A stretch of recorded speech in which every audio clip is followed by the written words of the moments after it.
既然你回来了，这么着急。 Halo semuanya, selamat datang di Orang Film. Bagaimana kabar kalian semua? Semoga selalu sehat dan baik-baik saja. Berhubung season ketiga dari Stellar Transformation telah selesai, jadi kita akan bahas series ini terlebih dahulu. Dan untuk series Wonderland dan Lord of the Universe akan Mimin hentikan sementara waktu hingga pembahasan series ini selesai. Jadi akan ada perubahan jadwal pada channel ini. Bagi kalian yang belum pernah menonton series ini, Mimin sarankan untuk menonton season 1 dan season 2-nya terlebih dahulu. Dan jika ingin menonton pembahasan kedua series itu, linknya sudah Mimin siapkan di bawah. Karena Ruang Film sudah membahas season 1 dan season kedua dari series ini, dan tidak langsung loncat ke season ketiganya. Bagi yang belum pernah menonton season ketiga ini, Mimin sarankan untuk menontonnya terlebih dahulu. Karena bagaimanapun, pengalaman menontonnya secara langsung sangat berbeda dengan hanya mendengar Mimin berbicara saja. Dan kita ingatkan lagi, konten ini akan menjadi full spoiler. Seperti biasa, bagi yang penasaran bagaimana alur ceritanya, tanpa banyak omong lagi, langsung saja ambil posisi yang enak, jauhkan jarak gadget dari mata sekitar 30-40 cm, dan kita akan masuk ke dalam series Stellar Transformation season ketiga. Mengingatkan apa yang telah terjadi di season keduanya, jadi Shoyu atau Shinyu ini telah mengubah penampilannya menggunakan teknik Baiming untuk menyembunyikan identitas aslinya. Bahkan dia ini sempat mengubah namanya menjadi Lu Xing. Dia dengan Hofei melakukan penyamaran untuk masuk ke dalam istana Gua Darah demi menyelamatkan Xiaohe.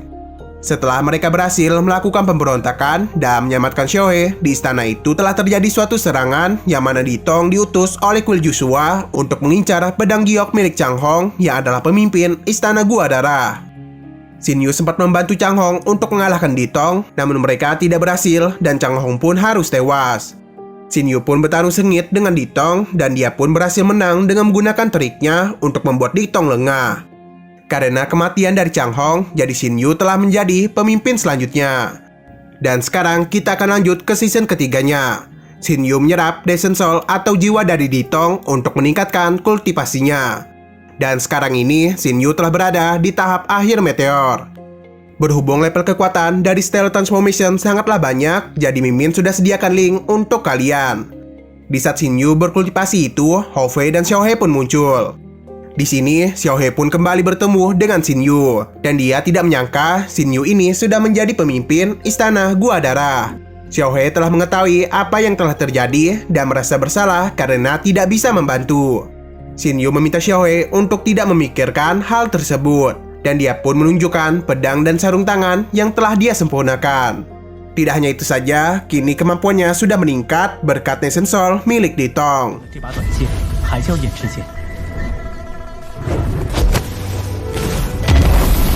Dia pun memberikan Descent Soul milik Chang Hong kepada Xiaohe untuk meningkatkan kemampuannya.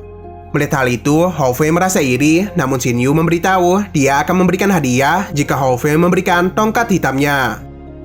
Nah, di sini Hofei tertarik dengan pedang giok, namun Shinyu menjelaskan bahwa itu bukanlah senjata, melainkan salah satu dari 9 kunci untuk membuka gerbang peri.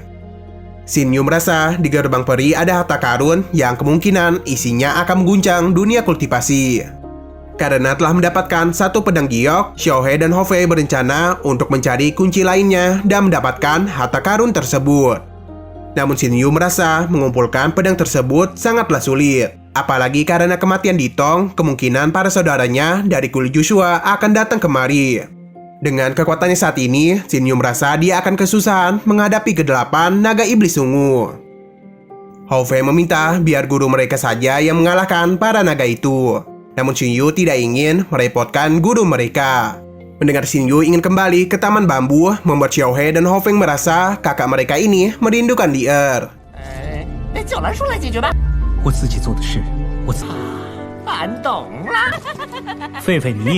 Xin Lao berpindah ke Kuil Joshua. Di sana, ke-8 saudara Ditong berkumpul karena mereka telah mengetahui Ditong sudah tewas ketika mencari pedang giok.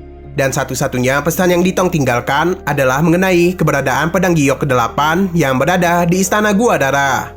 Saudaranya bernama Di King telah mengetahui Chang Hong baru saja meninggoy. Dan kabar terbaru yang disudapatkan, kepemimpinan istana Gua Darah sekarang berada di tangan Shinyu. Mendengar nama itu seketika membuat mereka penasaran. Dilong pun meminta untuk menyelidiki Shinyu, tapi Diman meminta untuk langsung menghabisi semua orang di istana Gua Darah. Dijian dan Diluan setuju dengan rencana tersebut.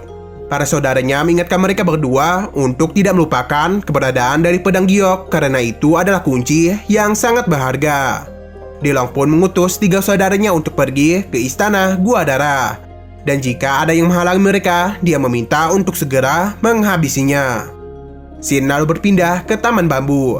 Shinyu datang ke sana disambut oleh Yanji dan Xiaojin. Mereka memberitahu bahwa Lier pasti sangat senang bertemu dengan Shinyu lagi. Nah, Guru Lan datang karena dia tahu Shinyu akan datang kemari. Tidak hanya itu saja, ternyata dia tahu apa yang telah Shinyu lakukan. Dia tahu Shinyu telah mendapatkan pedang giok dan dia ini berencana untuk mengumpulkannya. Karena hal itu sangatlah berbahaya, jadi Guru Lan pun memberikannya token untuk menghubunginya jika Shinyu dalam bahaya. Di saat Lier datang, Guru Lan yang tidak ingin mengganggu ingin pergi, tapi sebelum itu dia memberikan nasihat kepada Shinyu untuk tidak melupakan tujuan awalnya. Lier senang karena Shinyu ini bisa kembali menemui dirinya. Tapi dia kecewa setelah mengetahui Shinyu akan segera pergi karena memiliki urusan lain. Lier memberitahu bahwa dia ini baru saja belajar bermain catur. Karena Shinyu berada di sini, dia meminta untuk menemaninya bermain.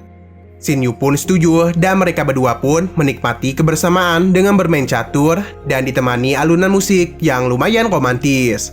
Di sini, Shinyu kaget karena dia bisa kalah bermain catur. Nah, di saat mereka bermain catur itu, hubungan Lier dan Shinyu semakin dekat. 既然你回来了，这么着急，不如陪我切磋几局。醉了。 Dan di saat bermain itu juga, Shinyu menyadari sesuatu dan berpamitan kepada Lier. Tapi Shinyu berjanji dia akan kembali datang dan bersenang-senang bersama Lier. Dan mulai sekarang itu, mereka berdua saling memanggil dengan nama masing-masing. Shin lalu berpindah ke istana Gua Darah yang mana 3 pangeran dari kulit Joshua sudah datang. Untung saja pada saat itu Shinyu datang dan menyambut kedatangan mereka. Diluan yang tidak bisa melihat kekuatan dari Shinyu meminta untuk melepaskan tekniknya. Namun Shinyu menjelaskan dia tidak bisa melepaskan teknik tersebut. Dijian meminta untuk mengumpulkan para penjaga di aula utama. Mereka memberitahu semua orang Ditong telah terbunuh dan jejak terakhirnya berada di istana Gua Darah. Mereka yang mencurigai perpindahan pemimpin di istana Gua Darah berkaitan dengan kematian adiknya. Namun Shinyu menjelaskan bagaimana dia bisa menjadi pemimpin dan memberitahu dia telah menemukan token di ruangan rahasia. Diluan yang tahu token itu milik Ditong sangat marah, tapi untung saja dia dihentikan oleh Diking. Juangjong membantu Shinyu bahwa ruangan rahasia adalah tempat Changgong mengasingkan diri dan tempat itu dijaga ketat oleh para penjaga. Shinyu juga memberitahu bahwa di dalam ruangan rahasia berisikan sebuah harta karun. Namun ketika dia di sana tidak ada apapun selain token itu. Tidak percaya begitu saja, Dijian bertanya kepada para penjaga. Tangbi yang berbicara dengan apa adanya malah diserang oleh Dijian. Dia pun memberikan kesempatan kepada Tangbi. Nah, ketika dia mau membicarakan sesuatu, Juangjong segera membuat Tangbi pingsan. Ketiga pangeran ini pun semakin mencurigai mereka, dan di saat Diking menggunakan tekniknya, Yoking pun memberitahu bahwa pada hari itu, wakil pemimpin mereka telah mati, dan kemungkinan dia itu bertarung dengan Ditong. Mendengar semua itu, membuat 3 pangeran kesal dan langsung menghabisinya. Mereka pun menyerang para penjaga yang tidak bersalah sama sekali.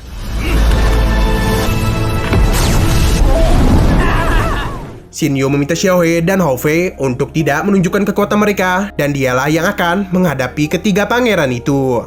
Shinyu yang tahu dia tidak bisa menghadapi mereka sekaligus menjauhkan jarak antara mereka supaya dia ini bisa menyerang mereka satu persatu.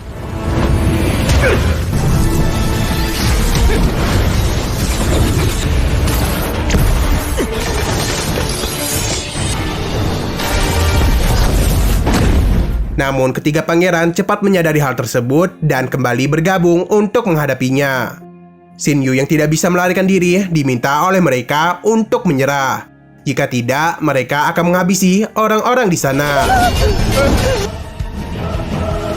Melihat banyak penjaga yang terbunuh membuat Hao Fei marah, tapi untung saja Xin Yu menenangkannya karena jika tidak, semua orang akan dihabisi.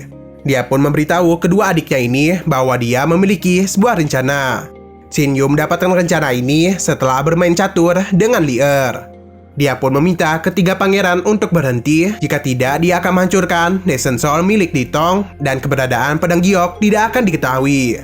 Xin Yu meminta untuk berbicara dengan Di Long supaya dia itu bisa menjelaskan semuanya.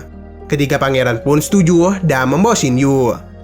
Xin Yu berkomunikasi dengan Hao Feng dan Xiao He untuk memberitahu rencananya. Dia juga meminta mereka untuk menyebarkan informasi mengenai pedang giok.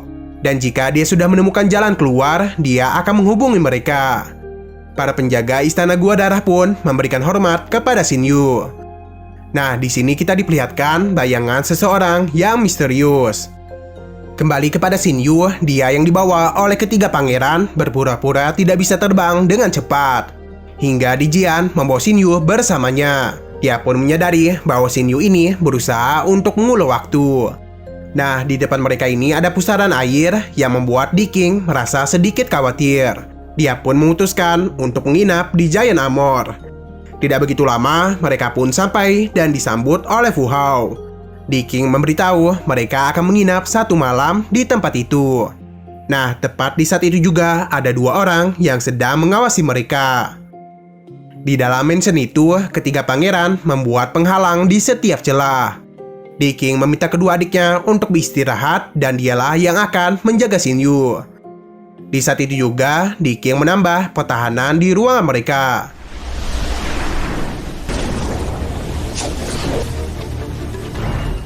Xin Yu menyadari ada seseorang yang datang kemari dan tanpa diduga dia itu dengan mudah menghabisi Di King. Pria ini bernama Teng Shan dari istana Naga Hijau. Sepertinya dia juga diutus untuk membawa Xin Yu. Akibat keributan itu membangunkan Di Jian dan Di Lua. Mereka pun berhadapan dengan Tencent, namun ternyata ada satu orang lagi yang mengincar Xin Yu. Dia ini bernama Lo Ke dari Mansion Bisu. Melihat kakak mereka yang telah mati membuat Di Jian kesal dan langsung menyerang Tencent dan Lo Ke. Tencent mengajak Lo Ke bekerja sama, namun dia tidak ingin melakukan hal tersebut.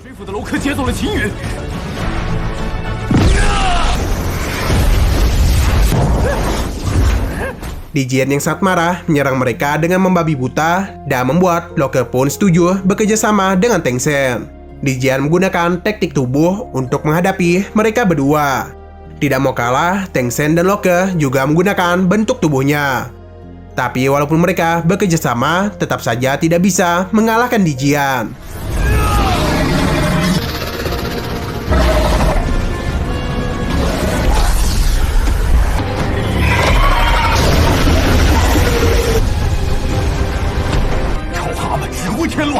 Dia pun berhasil membawa Xin Yu kembali kepada mereka. Dia tidak menyangka informasi tentang pedang giok menyebar dengan sangat cepat. Di Jian pun mulai mencurigai Xin Yu, tapi untung saja Xin Yu pintar dan memberikan alasan yang masuk akal kepada mereka. Di Jian memberikan adiknya pil Yushi dan mereka pun segera pergi dari tempat tersebut. Xin lalu berpindah ke istana Naga Hijau. Tencent meminta maaf kepada rajanya karena tidak bisa membawa Xin Yu. Untung saja rajanya tidak marah karena dia merasa kuil Joshua akan segera hancur. Dan dia pun berencana untuk bekerja sama dengan Mansion Bisu. Kembali kepada Xin Yu, dia ini dibawa ke hadapan Di Long.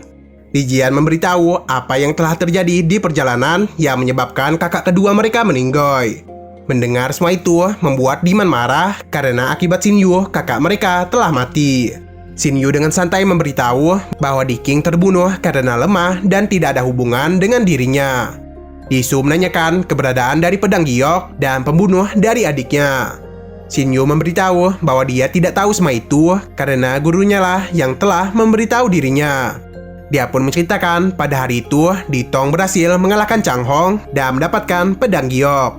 Namun saat itu juga ada pria misterius yang menghabisi Di Tong. Tentu saja mereka tidak percaya begitu saja dengan perkataan dari Xin Yu. Xin Yu kembali memberitahu bahwa gurunya memiliki wawasan yang tinggi. Dan dia jugalah yang memberitahu bahwa pedang giok berada di istana Gua Darah. Xin Yu pun merasa kasihan kepada Ditong dan Chang Hong yang bertarung sengit, tapi pedang itu malah diambil oleh orang lain. Disu pun merasa bahwa orang misterius itu adalah guru Xin Yu. Tapi Xin Yu menjelaskan bahwa gurunya sama sekali tidak tertarik dengan hal tersebut, karena dia itu hanya peduli kepada dirinya. Mendengar semua itu, Dilong pun memutuskan untuk memenjarakan Xin Yu dan akan memanggil Xuan Jingse untuk melahap ingatan dari Xin Yu supaya mereka tahu apa yang sebenarnya telah terjadi. Xin Yu pun dibawa ke dalam pavilion Xian Kun dan akan ditahan di sana. Xin Yu menanyakan apakah mereka tidak menjaganya karena sekarang Istana Naga Hijau dan Mansion Bisu sudah tahu tentang pedang giok. Li Jian hanya tertawa karena Xin Yu tidak akan bisa keluar dari tempat tersebut. Kembali ke kuil, mereka takut perkataan Xin Yu tentang gurunya adalah benar. Namun Dilong merasa itu semua adalah kebohongan saja. Diman juga tidak percaya, dan jika itu memang benar, dia siap untuk menghadapi guru Xin Yu. Nah, di saat Yingse telah datang, tiba-tiba saja ada gempa di tempat mereka. Yang ternyata ada seseorang yang telah menghancurkan pondasi istana mereka, yang ternyata semua itu adalah perbuatan dari Xin Yu. Mereka pun kaget bagaimana Xin Yu ini bisa melarikan diri dari Aula Xian Kun. Dilong pun merasa dia mendapatkan bantuan dari Istana Naga Hijau dan Mansion Bisu. Mereka pun mencoba untuk menstabilkan istana mereka karena Xin Yun telah banyak menghancurkan pondasi istana mereka.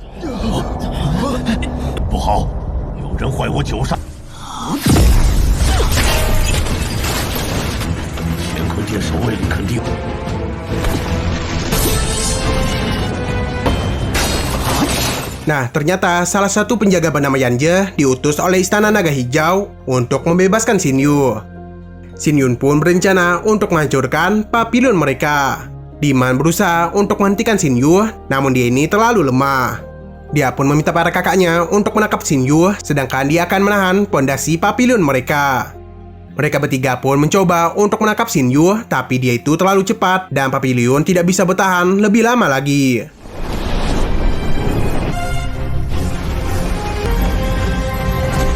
Xin Yu terus-menerus menghancurkan pondasi supaya mereka fokus untuk menahan pavilion. Dilong pun menggunakan kekuatannya untuk menangkap Xin Yu. Tapi semua itu sia-sia saja karena Xin Yu berhasil menghancurkan pondasi terakhir.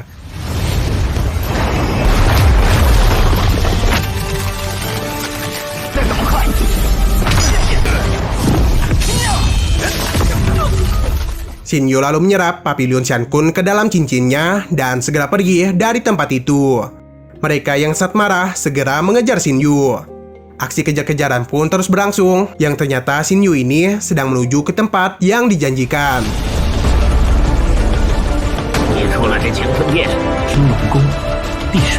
Yang mana orang-orang Istana Naga Hijau dan Mansion Bisu sedang menunggunya. Di sana, Loke dan Tang Sen bingung kenapa Xin Yun itu sangat lama.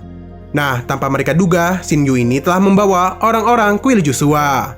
Xin Yu lalu menghubungi Ho Fei untuk meminta dia datang kemari. Xin Yu ternyata telah merencanakan semua itu supaya kuil Joshua, Istana Naga Hijau, dan Mansion Bisu saling bertarung. Xin Yu akan memberitahu mereka keberadaan dari pedang giok, asalkan mereka itu membantu dia menghadapi orang-orang dari kuil Joshua. Mereka bingung apa yang telah dilakukan oleh Xin Yu sehingga membuat mereka marah. Loke dan Tang Sen setuju untuk menghadapi mereka dan melindungi Xin Yu.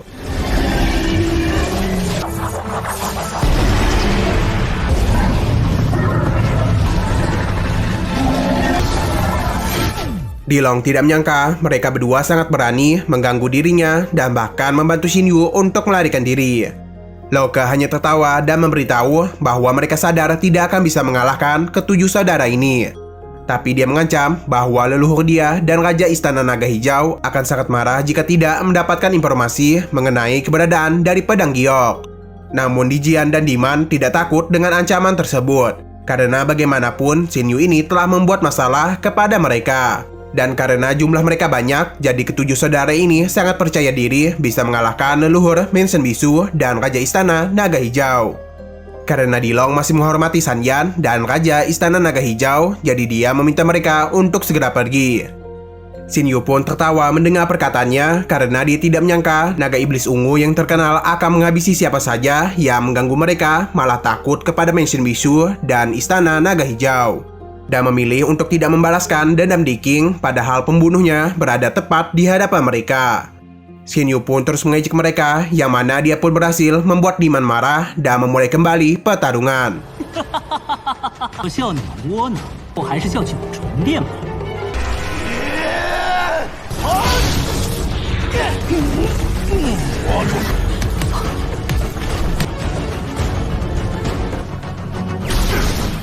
Mereka pun berusaha untuk menghabisi Xin Yu, tapi semua itu tidak dibiarkan saja oleh Lao Ke dan Teng Sen. Li Jian pun menyadari bahwa mereka ini berusaha untuk membawa Xin Yu melarikan diri. 7 saudara ini pun tidak membiarkan hal itu terjadi dan terus mengejar Xin Yu. Namun Teng Sen maupun Lao Ke terus-menerus melindungi Xin Yu. Karena susahnya menangkap Xin Yu, Di Su pun meminta untuk menyusun formasi gerbang surgawi. Di Long pun setuju dan mereka pun berpencar untuk membuat segel tersebut. Teng Sen yang menyadari hal tersebut meminta mereka berdua untuk segera menghentikan ketujuh saudara itu. Namun mereka gagal karena para naga iblis ungu telah berhasil menggunakan formasi itu dan mulai menutup pulau tersebut. Untung saja Hou Fei datang tepat waktu untuk masuk ke sana.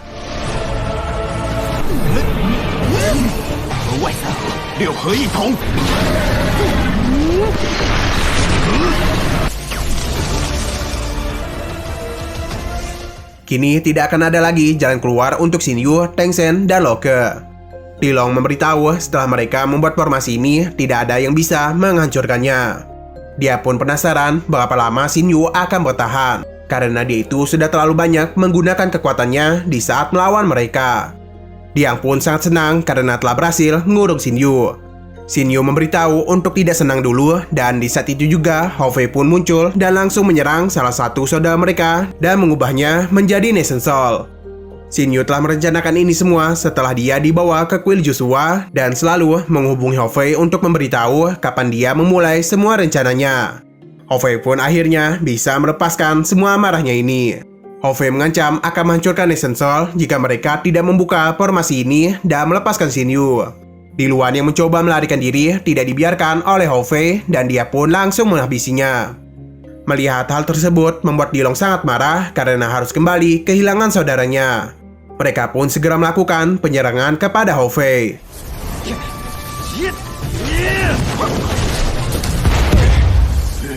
Nah, tepat di tengah pertarungan itu, ada seseorang yang berbicara mengenai betapa kecewanya dia melihat para naga iblis ungu kewalahan untuk menangkap seseorang yang bahkan kekuatannya itu belum mencapai tahap Void Hall. Yang berbicara ternyata bukan satu orang saja, melainkan ada 2 orang. Lao Ke dan Teng Sen pun memberikan hormat yang ternyata mereka adalah Raja Istana Naga Hijau bernama Yan Long dan leluhur Mansion Bisu yang bernama San Yan. Mereka berdua bekerja sama untuk mendapatkan pedang giok ke-8.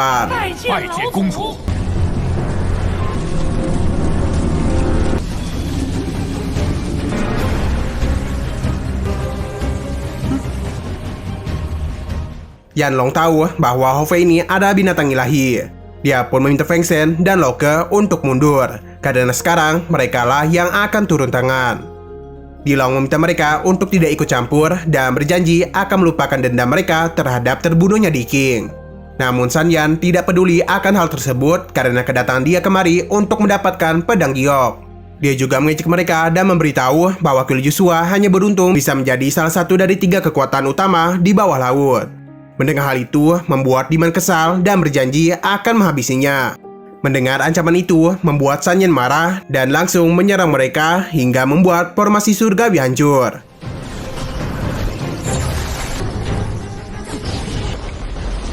Melihat semua itu, Xin Yu kembali memulai pertarungan karena mereka sudah bebas dari formasi itu. Xin Yu pun akhirnya bisa memiliki cara untuk melarikan diri, tapi sebelum itu mereka ingin membuat pelajaran kepada mereka.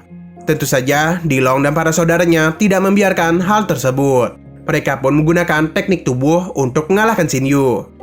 Tidak mau kalah dengan mereka, Hou Fei pun menggunakan bentuk berserkernya dan menghadapi mereka.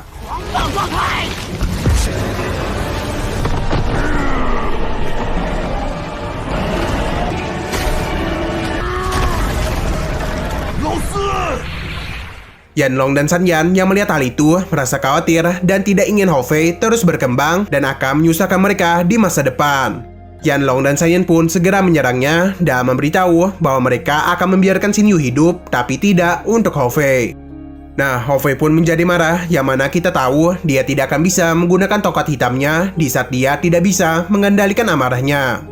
Dia pun menyerang Xin Yu dan memberitahu bahwa dia sudah kehilangan kendali.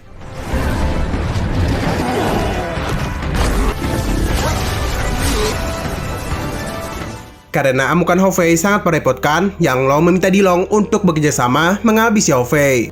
Dan sebagai imbalannya, mereka akan memberikan nyawa Xin Yu, dan untuk keberadaan pedang giok, mereka akan membaginya. Xin Yu mencoba untuk mengendalikan Hou Fei, namun hal itu tidak berhasil. Xin Yu kembali mengingat perkataan dari gurunya, dan dia pun berjanji akan melindungi Hou Fei apapun yang terjadi. Dia pun bertarung dengan para iblis naga ungu, sedangkan Hou Fei berhadapan dengan Yanglong dan Sanyan.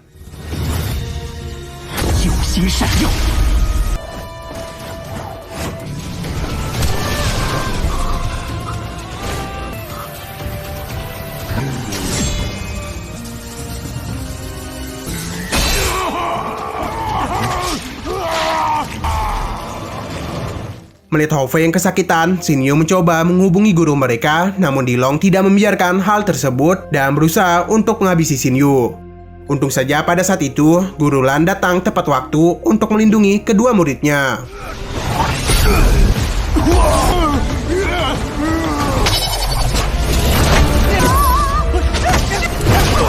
Yanlong menyadari bahwa di hadapan mereka ada seorang immortal yang telah melewati 4 kesengsaraan dan dia itu bukanlah lawan yang bisa mereka hadapi. Lisu pun menyadari bahwa inilah guru yang dimaksud oleh Xin Yu. Mereka pun kagum dengan kekuatan yang dikeluarkan oleh Guru Lan. Xin Yu berterima kasih kepada Guru Lan karena sudah membantu dirinya. Guru Lan lalu memberikan air suci untuk menenangkan Hou Fei. Selama Hou Fei mengamuk, dia tidak ingat apa yang telah terjadi.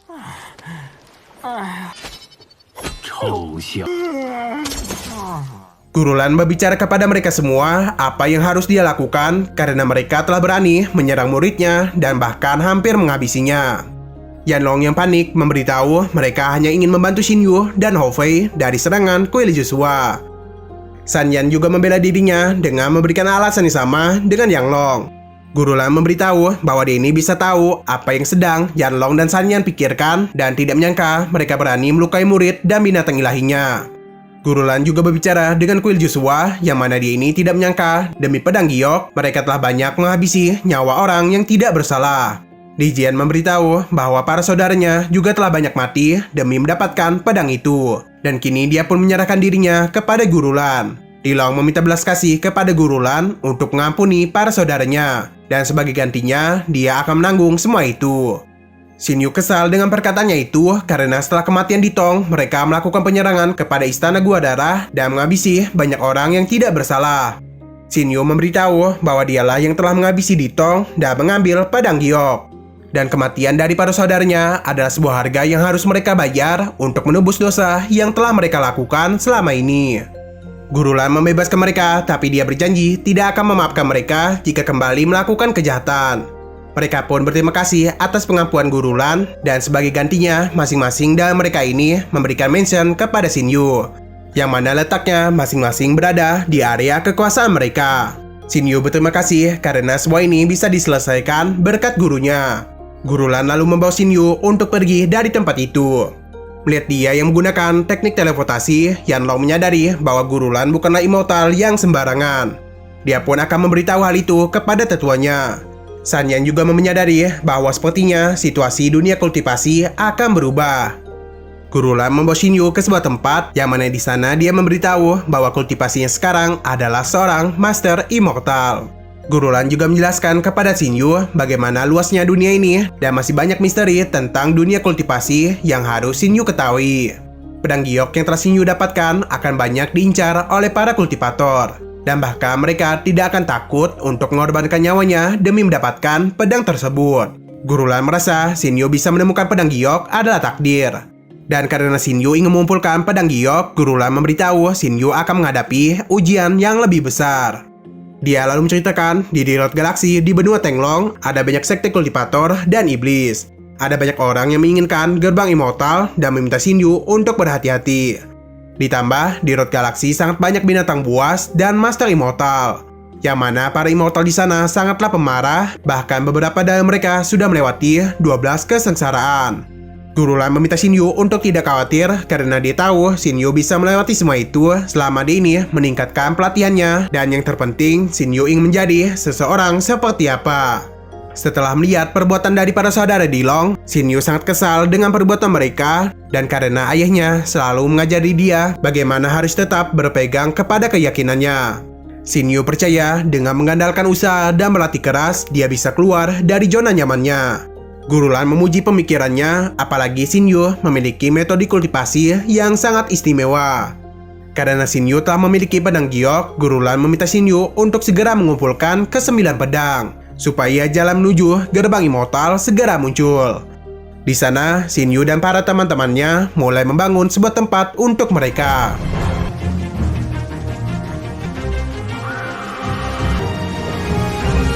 Guru Lan memberitahu bahwa jalan yang akan ditempuh oleh Shinyu akan sulit. Jadi dia meminta Shinyu untuk memiliki tekad yang kuat di dalam hatinya, supaya Shinyu bisa menjadi kultivator sejati dan bepergian ke alam semesta.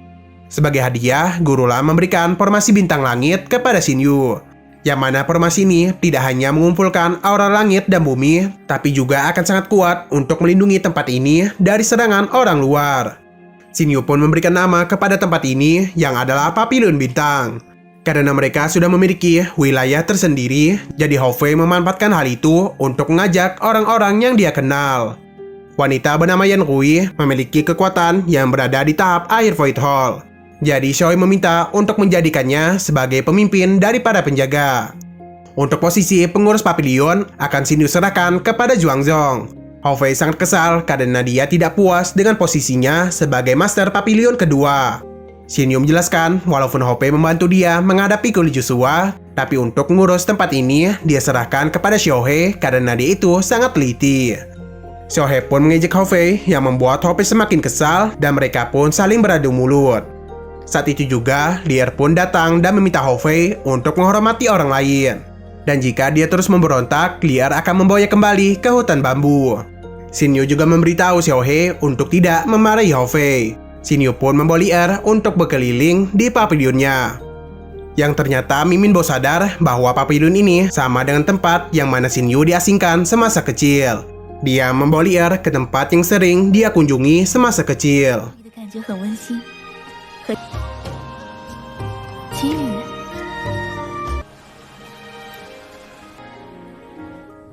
Nah, di saat Shinyu ingin membicarakan sesuatu, dia mendapatkan panggilan dari Shohei yang mana San Yan, Yanlong, dan Dilong datang untuk memberikan selamat kepadanya. Tidak hanya mereka saja, di sana juga ada perwakilan dari domain Immortal Fenglai. Mereka ada Yansu, Hotian, dan Di Feng. Yansu sangat kagum dengan pemandangan di Papilion Bintang. Nah, tidak begitu lama, Hida dari domain Purple Flame Devil juga datang. Di sampingnya ada Jojiu dan Yinyu. Yansu tidak menyangka bahwa Hida lah yang mewakili kultivator iblis, dan dia pun merasa bahwa mereka itu sedang kekurangan pewaris. Di sana, suasana seketika hening, tapi untung saja San Yan membuka pembicaraan dan diikuti oleh Yanlong. Lai, Qinyu Gezu. Yang mana dia itu sedang memberikan permainan kepada Shinyu mengenai mengapa Hida disebut sebagai Raja Penjara Rambut Ungu. Walaupun bisa menjawab, tapi Shinyu ternyata salah. Tidak ingin membuang banyak waktu lagi, Yansu memberitahu tujuan dia datang kemari, yang adalah untuk meminjam pedang giok kepada mereka. Shinyu sudah menduga mereka pasti datang untuk pedang giok dan gerbang Immortal. Mendengar hal itu tentu saja tidak membuat mereka senang sama sekali. Hida menanyakan untuk apa mereka memberikan pedang giok kepada Yansu. Untung saja di sana, Yanlong bisa menenangkan mereka semua dan meminta untuk mendengar penjelasan dari Yansu. Yansu pun menjelaskan bahwa dia tahu semua orang ini sangat menginginkan gerbang peri. Dan karena ke-8 pedang sudah terkumpul, jadi mereka ini hanya kurang pedang ke-9 saja. Alasan dia meminjam pedang mereka adalah untuk menemukan keberadaan dari pedang giok ke-9. Nah, ternyata Yansu telah menemukan formasi untuk mencari pedang ke-9. Dan dengan formasinya ini, Yansu ingin membagi pedang itu dan gerbang peri kepada mereka semua. Walaupun hal itu cukup meyakinkan, tapi Shinyu takut akan ada masalah di masa depan. Karena bagaimanapun, kekuatan dia ini masih di bawah mereka. Yilong merasa hal itu tidak akan terjadi karena ada Guru Lan di belakang Shinyu. Qianlong juga memberitahu dia akan membantu Shinyu jika ada yang berani menyerangnya. Tidak hanya dia saja, Yansu juga berjanji kepada Shinyu. Setelah mendengar janjinya itu, Shinyu pun memberikan pedang gioknya dan diikuti oleh pemimpin yang lain. Yansu memberitahu dengan formasi ini, pedang giok akan menuntun mereka kepada pedang ke-9. Shinyu berencana untuk membawa Hofei dan Xiaohei. Karena perjalanan mereka akan berbahaya, jadi dia takut untuk membawa Lier. Lier pun merasa sedih karena dia ingin terus bersama Shinyu. Tidak ingin Lier sedih, Shinyu pun juga membawanya. Nah, saat itu juga, ke-8 pedang giok pun segera menunjukkan jalan kepada mereka. Semua kultivator pun juga segera mengikutinya, yang mana sepertinya perjalanan mereka ini akan sangat jauh.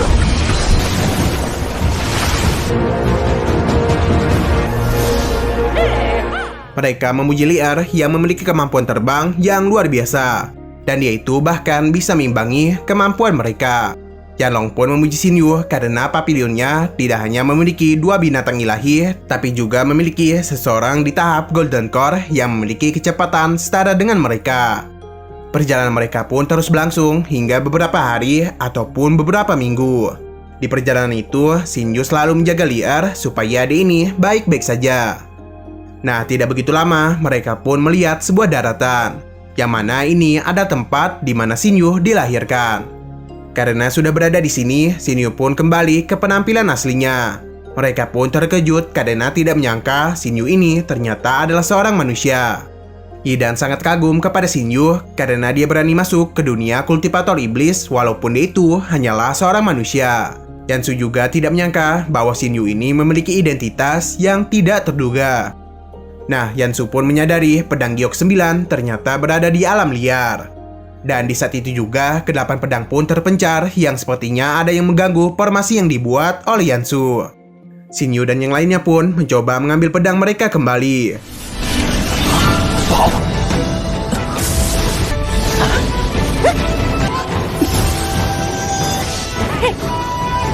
Yansu memberitahu bahwa ada kekuatan misterius yang telah mengganggu metode rahasianya, dan mereka sepertinya harus menggunakan cara lain. Karena tidak ingin membuang banyak waktu lagi, Yidan pun menyarankan untuk menyebarkan orang mereka demi mencari lokasi pedang ke-9. Namun Yansu tidak ingin tergesa-gesa dan memilih untuk mengajak mereka semua ke sekte Chaoyang yang berada di pengawasan dirinya. Yida tidak setuju dan memilih untuk mencari tempat tersendiri. Karena pedang ke-9 masih belum diketahui, jadi Shinyu pun membawa teman-temannya ke tempat tinggalnya. Shinyu pun berpamitan kepada para pemimpin lainnya. Di sisi lain, kita diperlihatkan sebuah tempat yang dikuasai oleh seseorang, yang mana dia itu telah mengetahui kedatangan dari para kultivator yang mengincar pedang giok. Dan ternyata pedang giok 9 berada di tangannya. Kembali kepada Shinyu, di sini dia membawa Lier ke pegunungan Yunwu yang adalah tempat dia diasingkan semasa kecil. Shinyu memperlihatkan dan memberitahu kisah masa kecilnya kepada Lier, yang mana dia dulu diasingkan oleh ayahnya karena tidak ingin dirinya dalam bahaya. Shinyu yang juga ingin membantu ayahnya terus berlatih untuk menjadi kultivator. Untung saja dia ini tidak kesepian di tempat itu karena ditemani oleh Guru Zhao, kakek Lian, dan juga Xiaohei. Lier pun mengerti kenapa Papilion Bintang dibangun seperti pegunungan Yanwu. Nah, saat itu juga serigala pohon datang untuk menyerang mereka. Namun dia berhenti setelah mengingat Shinyu. Di sini, Shinyu menanyakan tentang masa kecil dari Lier. Ternyata masa kecil Lier ini hampir sama dengan Shinyu karena kesibukan ayahnya, dia juga tidak bisa bertemu dengan ayahnya. Dia melakukan segala cara untuk membantu ayahnya hingga sesuatu pun terjadi yang membuat Lier lelah dan memilih untuk pergi bersama Guru Lan. Shinyu memberitahu bahwa kemungkinan ayah Lier mengalami kesulitan, jadi dia berusaha untuk melindungi Lier. Di sisi lain, kedua kakak Shinyu mendapatkan kabar tentang kepulangan dari adiknya itu. Tidak begitu lama, Shinyu dan teman-temannya pun sampai ke kota Yanjing dan segera pergi ke istana Raja Zhendong. Mereka disambut oleh para penjaga dan kedua kakaknya pun segera datang untuk menemui Shinyu. Mereka sangat senang dengan kepulangan dari adik mereka karena sudah lama tidak bertemu. Shinyu meminta untuk tidak terlalu berlebihan menyambut dirinya. karena kedua kakaknya sekarang ini sudah menjadi jenderal dan kaisar. Di saat Xin Yu menanyakan kabar tentang ayahnya, ekspresi kedua kakaknya pun segera berubah dan memberitahu bahwa ayah mereka dan Paman Feng sedang mengasingkan diri. Tidak begitu lama, Tisen dan Xiaolu menyambut kedatangan dari Xin Yu. Bagi yang tidak tahu, mereka berdua ini adalah teman semasa kecil dari Xin Yu. Si Feng memberitahu bahwa Tisen adalah komandan kota Shuyan. Mereka segera datang kemari setelah mendengar kabar tentang Xin Yu datang. Nah, di tengah pembicaraan itu, Xiaolu merasa Lier itu adalah kakak ipar mereka. Namun Xin Yu memberitahu bahwa mereka masih belum ke tahap itu. Nah, di saat Xin Yu menanyakan tentang Guru Zhao, ekspresi kedua kakaknya kembali berubah dan memberitahu bahwa Zhou Yunxing sedang memimpin pasukan di Sungai Yanyu yang sedang terkena bencana. Mereka berusaha merahasiakan sesuatu dari Xin Yu dan memberitahu bahwa Xin Zheng telah menikah. Nah, di saat itu juga, Hou Fei memperkenalkan dirinya, dan karena Xin Zheng dan Si Feng adalah kakak dari Xin Yu, jadi dia akan menghormati mereka. Di sini, Xin Yu menyadari ada sesuatu yang aneh, karena kedua saudaranya berusaha merahasiakan sesuatu dari dirinya. Dia pun segera pergi ke ruangan rahasia keluarganya. Di sana, Xin Yu mendengar pembicaraan ayahnya dengan Paman Feng mengenai tangan mereka yang telah dipotong oleh Dao Fangyu dan juga kematian dari Zhou Yunxing. Mendengar semua itu membuat Xin Yu kesal karena mereka telah merahasiakan semua itu kepada dirinya. Xinde mencoba menenangkan anaknya dan memberitahu bahwa dengan satu tangan dia masih bisa bertarung. Ayahnya meminta untuk tidak membuat masalah dengan mereka karena dia takut Xin Yu akan dalam bahaya. Apalagi Dao Fangyu adalah tuan muda dari sekte Chaoyang, adalah sekte kultivasi nomor 1. Xin Yu kesal karena orang kuat selalu menindas orang lemah dan tidak ada keadilan sama sekali. Xin Yu pun segera pergi untuk membalas dendam. Di saat itu juga, Paman Feng dan Xinde merasa ada seseorang yang datang, yang ternyata itu semua adalah pasukan dari Xin Yu yang mana mereka datang untuk melindungi mereka. Lier memberitahu bahwa mereka semua adalah bawahan dari Xin Yu. Kembali kepada Xin Yu, dia yang marah mengubah mode santainya menjadi mode bertarung. Di sisi lain, Yanlong dan Yansu sedang berada di sekte Chaoyang.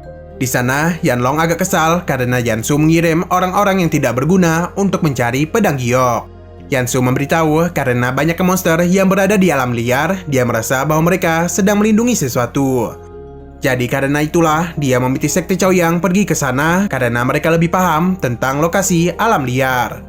Yansu memberitahu dia akan membawa Dou Fangning ke domain Immortal Fenglai setelah mereka berhasil menemukan pedang giok. Dou Fangyu pun sangat senang karena dia sudah muak dengan para manusia di benua Xianlong. Dan ketika dia masuk ke Fenglai, maka dia akan menghabisi mereka semua. Nah, saat itu juga Xin Yu pun datang dan mencari Dou Fangyu. Yansu menanyakan kenapa Xin Yu bisa marah kepada Dou Fangyu. Mereka yang tidak tahu siapa Xin Yu dijelaskan oleh Yansu. Dan Dou Fangning pun sadar bahwa Xin Yu ini adalah anak dari Xinde. Xin Yu yang sangat marah akan menghabisi Dou Fangyu. Dia ini ternyata tidak sendirian karena para penjaganya juga menyusul.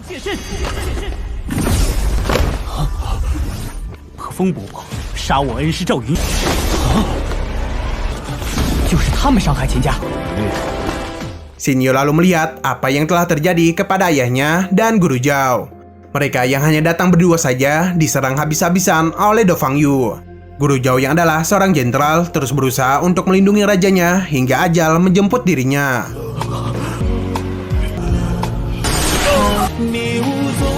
Xin Yu pun mengingat kenangan dia bersama gurunya yang telah mengisi masa-masa kecilnya. Dou Fangning meminta maaf kepada Xin Yu karena bagaimanapun mereka tidak tahu Xinde dan Zhou Yunxing adalah orang-orang penting bagi Xin Yu. Dan karena anaknya sedang menjalani misi untuk mencari pedang giok, dia meminta ampun kepada Xin Yu. Dou Fangyu menjelaskan bahwa ini semua ada salah paham, apalagi dia merasa yang kuat bisa melakukan segalanya. Mendengar semua itu, membuat Xin Yu semakin marah dan langsung menyerangnya. Dou Fangning kembali meminta ampun kepada Xin Yu. Xin Yu sangat marah karena mereka semua menindas yang lemah, dan kini dia berencana untuk menghabisi mereka semua.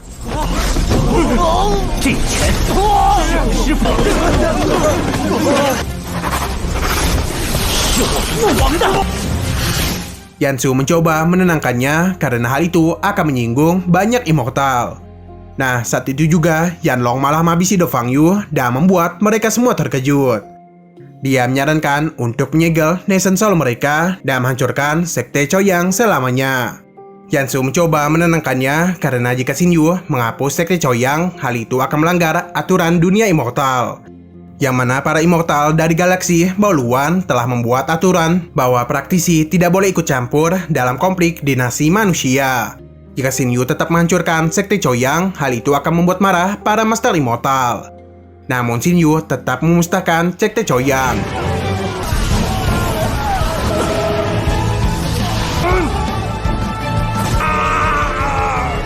Untung saja itu semua hanyalah pikiran liar dari Xinyu dan dia ini memilih untuk tidak menyerang mereka karena dia tidak pernah menyerang orang yang tidak bersalah. Tapi jika Sekte Choyang kembali menindas orang lemah, dia berjanji akan menghancurkan mereka. Mendengar hal itu, Dofengnim pun berterima kasih atas belas kasih dari Xinyu dan dia itu berjanji tidak akan mengganggu keluarganya lagi. Hofeng bingung kenapa Xinyu ini tidak menyerang mereka. Xiaohe menjelaskan jika mereka melakukan semua itu, maka mereka sama saja dengan Dofengyu.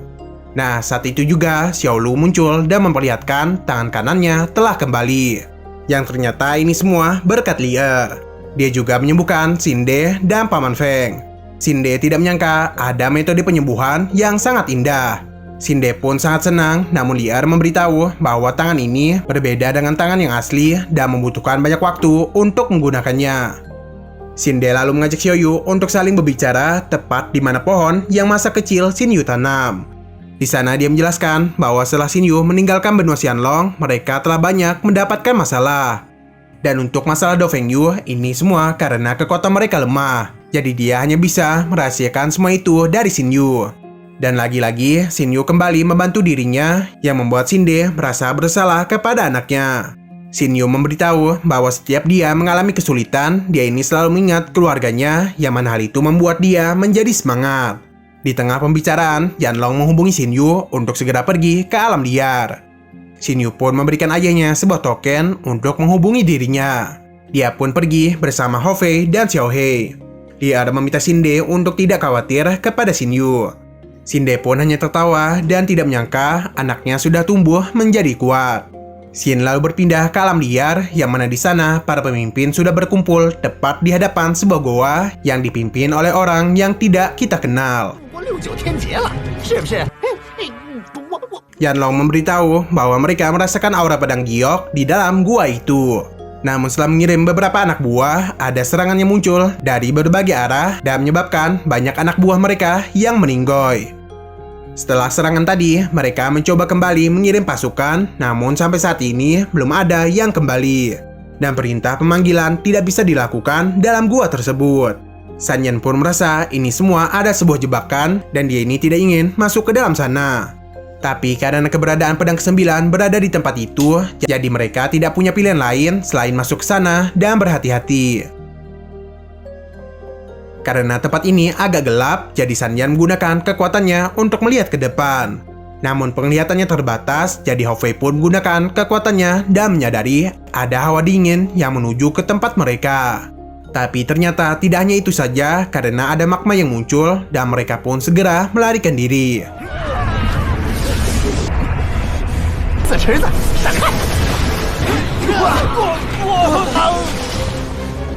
Untung saja mereka berhasil melarikan diri, namun banyak anak buah yang meninggoy. Karena mereka sudah masuk terlalu dalam, jadi mereka tidak ingin kembali. Namun lagi-lagi muncul sebuah jebakan yang menghadang mereka.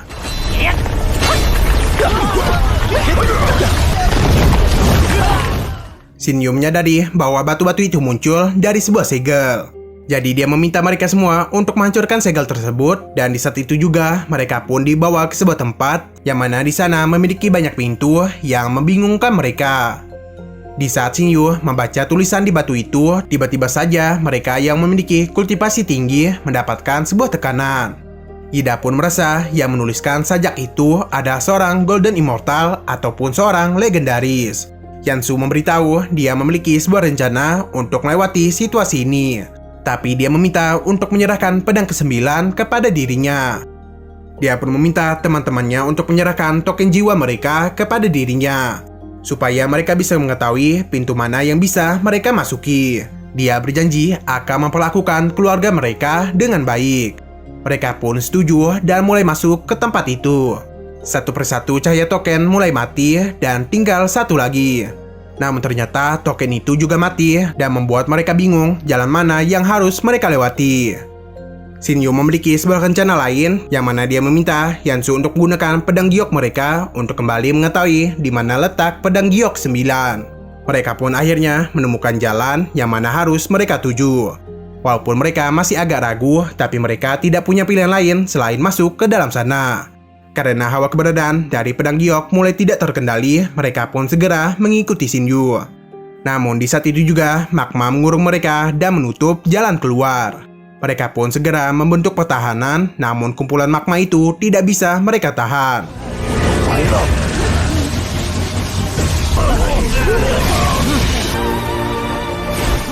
Nah, tiba-tiba saja mereka kembali berpindah. Yang mana kali ini mereka dibawa ke tempat orang misterius itu.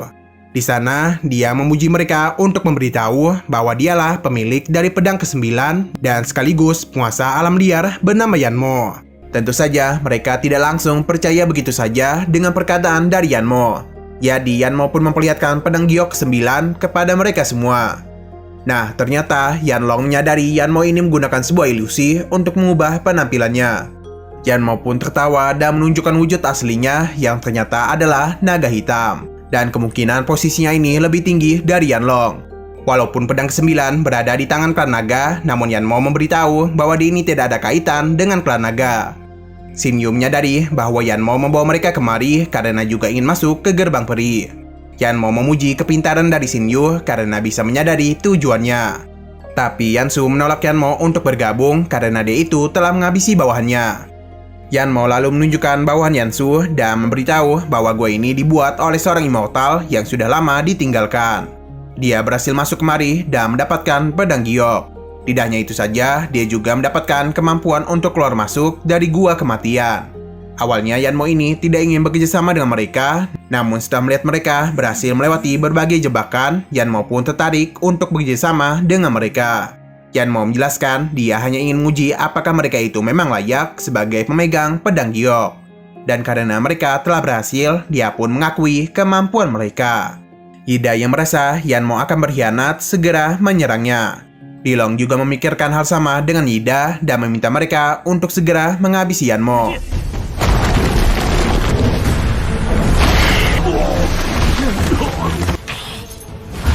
Saat itu juga, Yanmo pun mengancam mereka. Karena posisinya sebagai penguasa alam liar, jadi dia ini bisa dengan mudah mengendalikan hewan-hewan di sini. Jadi dia bisa kapan saja memanggil para hewan ilahi untuk menyerang mereka. Shinyu merasa bahwa menambah satu orang dalam sekutu tidak akan menjadi masalah. Apalagi Yanmo itu menawarkan untuk bekerja sama yang mengartikan dia ini tidak akan sudi untuk memberikan pedang giok kepada siapapun. Setelah mendengar perkataan dari Shinyu, para pemimpin pun setuju. Yanmo lalu membawa mereka semua untuk keluar dari gua itu.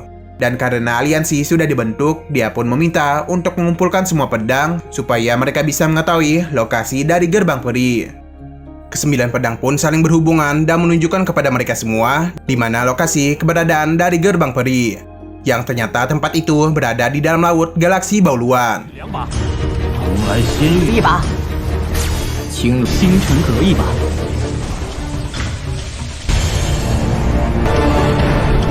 Dilong pun sangat senang dan meminta para saudaranya untuk menghubungi Dinai. Sanyan tidak menyangka gerbang peri berada di galaksi Baoluan yang mana tempat itu dipenuhi oleh binatang yang sangat buas. Yansu memberitahu bahwa lokasi gerbang peri berada di Pulau Jinmu dan kemungkinan tidak akan ada binatang buas di sana. Karena gerbang peri sangatlah berbahaya, jadi Yanmo menanyakan berapa orang yang harus mereka bawa. Yanlong menyarankan bahwa yang memiliki satu pedang tidak akan bisa membawa orang lagi. Tentu saja hal itu tidak diterima oleh pemimpin yang lain, apalagi Yansu yang memiliki banyak pengikut. Jadi dia pun menyarankan satu pedang bisa membawa 3 orang termasuk dirinya. Dan lagi-lagi saran ini tidak diterima oleh sebagian pemimpin. Hingga Shin-yun pun menyarankan untuk satu pedang bisa membawa 2 orang. Para pemimpin pun setuju tapi tidak untuk Dilong. Karena dia merasa Shin-yu ini ingin menghambat dirinya dan para saudaranya. Yanmo juga bingung karena dia juga memiliki banyak anggota yang harus dia bawa. Tanpa pikir panjang, dia itu langsung saja menghabisi Dilong dan mengambil pedangnya. Dilong dan para saudaranya pun harus tewas di tempat itu. Dan Dinai pun menyadari bahwa para saudaranya baru saja mati. Yanmo yang sudah mendapatkan 2 pedang jadi bisa membawa 4 orang.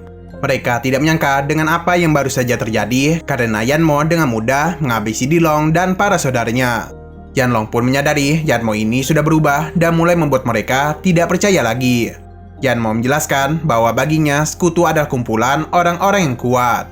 Dan di hadapannya kuil Joshua hanyalah seorang serangga. Berbeda dengan mereka karena Yanmo sudah mengetahui kekuatan mereka masing-masing. Dan dia itu tidak akan berani untuk bermusuhan dengan mereka. Dia pun penasaran kenapa kuil Joshua tidak dihabisi sejak awal. Yanlong menjelaskan bahwa mereka memiliki perjanjian, tapi karena hal ini sudah terjadi, mereka pun tidak membutuhkan kuil Joshua lagi. Yanlong menyarankan Xinyu untuk bersikap seperti mereka, namun Xinyu tidak ingin mengambil keuntungan dari siapapun. Karena ke-8 saudara Dinai sudah meninggoy, kemungkinan dia itu akan menganggap hal ini adalah perbuatan dari Xinyu. Walaupun Dinai tidak akan bisa mengalahkannya, tapi Xinyu takut dia itu akan mengincar keluarganya. Yanmo akan bertanggung jawab dan seharusnya Dinai tidak akan berani menyerang Xinyu karena ada gurulan di belakangnya. Tapi Xinyu tidak ingin merepotkan gurunya lagi. Berhubung perjalanan ke Jinmu dari benua Xianlong sangatlah jauh, jadi Yanmo meminta mereka untuk melakukan persiapan dan mereka akan bertemu lagi dalam 3 tahun di Pulau Jinmu. Para pemimpin pun sepakat dengan pendapat dari Yanmo. Kembali kepada Xinyu, dia ini merasa khawatir kepada ayahnya karena telah lama tidak bertemu. Untung saja sesampai di sana tidak terjadi apapun kepada kerajaan dan keluarganya. Melihat wajah Xinyu yang cemas, ayahnya pun penasaran apa yang telah terjadi. Xinyu pun menjelaskan semuanya mengenai musuh yang sedang mengincarnya kemungkinan akan datang kemari. Jadi dia itu sangat khawatir musuhnya menyerang keluarganya, apalagi identitas aslinya sudah menyebar. Ditambah, dia dan Xiaohui akan melakukan ujian kesengsaraan surgawi 6-9. Jadi Xinyu tidak akan berada di sini untuk melindungi keluarganya. Dan jika dia mengutus Hou-Fei, dia takut Hou-Fei akan mengamuk dan malah membahayakan keluarganya. Ayahnya pun mencoba untuk menenangkan Xinyu dan meminta untuk tidak menanggung semua itu sendirian. Dan meskipun mereka tidak begitu kuat, keluarganya ini sudah mengenal dengan baik area di kota Yanjing. Keluarganya pun terus menenangkan Xinyu karena sebagai keluarga mereka akan berbagi kesenangan dan kesulitan secara bersama-sama. Xin Lao berpindah ke kuil Joshua. Dina yang sudah kehilangan para saudaranya mulai menjadi tidak waras. Apalagi semua cabang kuil Joshua sudah dihancurkan oleh Istana Naga Hijau dan mesin bisu merampok semua harta mereka. Bahkan di tempatnya itu sedang terjadi sebuah penyerangan. Setelah mendengar semua saudaranya telah tewas, hal itu sangatlah menyakiti hati Dinai. Dia pun sudah tidak peduli lagi dengan apa yang terjadi dan tidak akan takut kepada siapapun. Di saat penyerangan terjadi, Dinai pun mengamuk dan menghabisi semua musuh di hadapannya.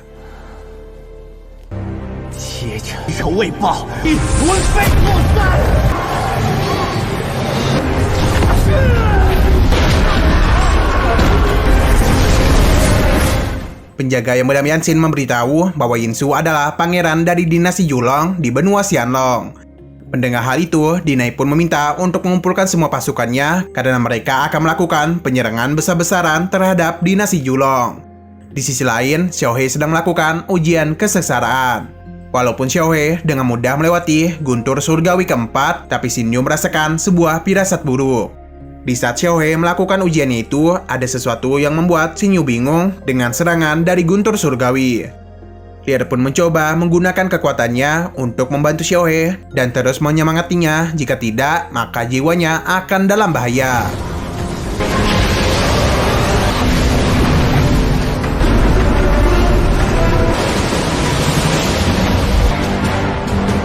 Nah, tepat di saat itu, Xiaohui pun sudah berhasil menyelesaikan ujiannya. Dia pun kembali mendapatkan sebuah perubahan yang membuat Xinyu sangat terkejut.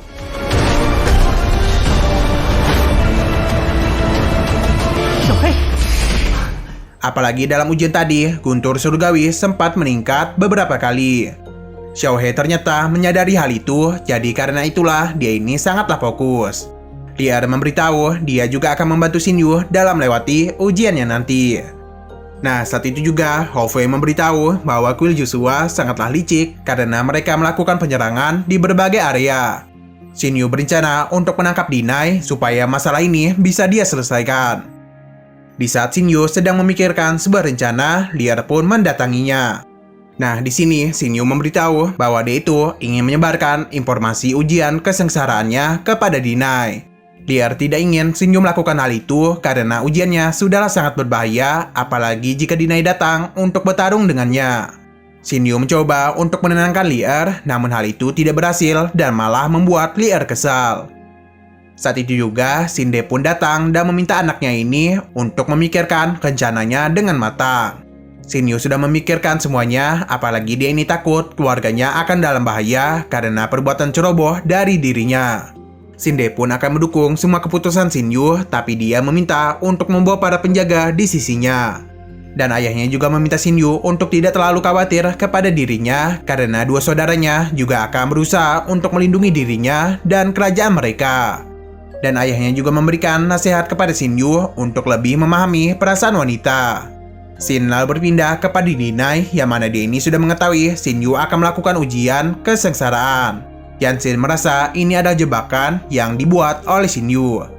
Tapi Dinai sudah tidak mempedulikan hal itu dan dia ini akan tetap pergi karena itu adalah kesempatan dia untuk menghabisi Xin Yu. Kembali kepada Xin Yu, di saat mereka berkumpul, Hao Fei memberitahu bahwa Lier tidak ingin bertemu dan hanya memberikan sesuatu kepadanya. Xin Yu mempercayakan keluarganya kepada Xiao Hei dan dia pun segera pergi bersama Hao Fei dan beberapa anak buahnya. Kita pun dibawa ke Pulau Xinhe yang adalah tempat di mana Xin Yu akan melakukan ujiannya. Dari kejauhan, Lier memainkan sebuah musik untuk membantu Xin Yu.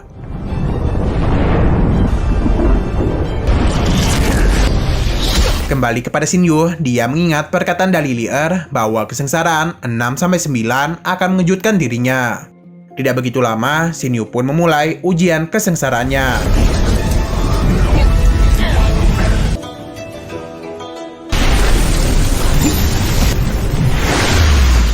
Setelah menerima guntur ketiga, Xin Yu merasa tidak ada perubahan di serangan ini dan juga Dinai tidak datang kemari.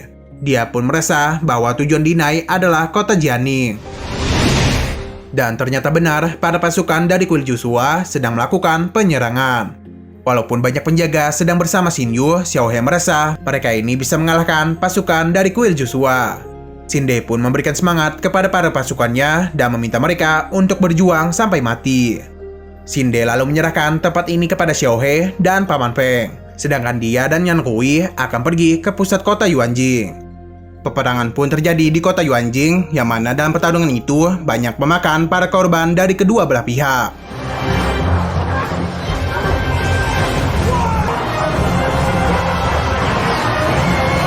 Sohei lalu maju untuk berhadapan dengan Yanxin dan para pasukannya.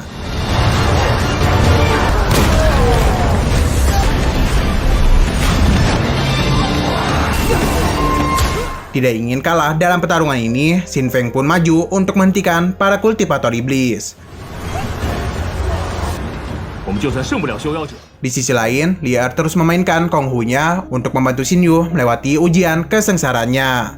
Nah, di tengah ujian, Xin Yu meminta Hao Fei untuk segera pergi ke kota Yanjing. Namun Hao Fei tidak ingin pergi karena dia itu sudah berjanji untuk melindungi Xin Yu. Tapi Xin Yu terus memintanya hingga Hao Fei dan para pasukannya pun mau tidak mau pergi meninggalkan Xin Yu. Di saat guntur kelima menyerang Xin Yu, dia pun segera menggunakan bayangannya untuk menghancurkan guntur kelima. Nah, tepat di saat itu juga terlihat Dinai juga sudah mulai datang. Kembali ke kota Jianjing, di sana pertarungan masih terjadi antara keluarga Xin dan pasukan kuil Joshua. Mereka yang adalah kultivator iblis sangatlah merepotkan pasukan dari keluarga Xin. Di saat Xin Feng dan pasukannya kewalahan, untung saja Yan Kui dan Sinde datang untuk membantu mereka. Yang sepertinya urusan dia di pusat kota sudah selesai. Nah, di saat Yanxin mau menghabisi Sinde, untung saja dia itu diselamatkan oleh Hao Fei. Para pasukan yang tadi melindungi Xin Yu juga datang dan mereka pun telah berhasil memenangi pertarungan ini.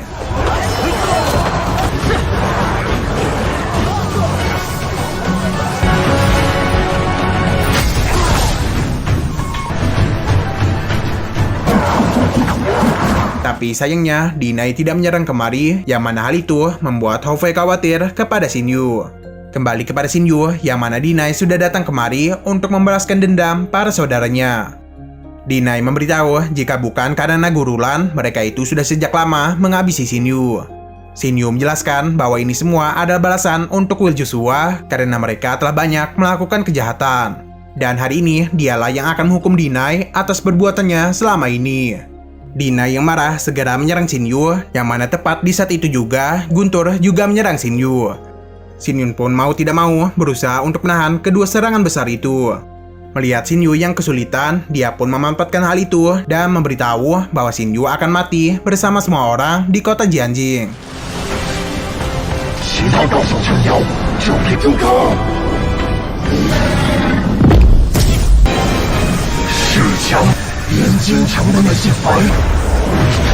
Di saat Shinyu terpojok, dia pun mengingat perkataan dari ayahnya dan juga Lier.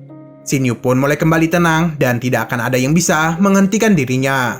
Shinyu pun akhirnya menggunakan gerakan inti bintang, yang mana hal ini sudah lama Mimin tidak lihat. Xing He Dou.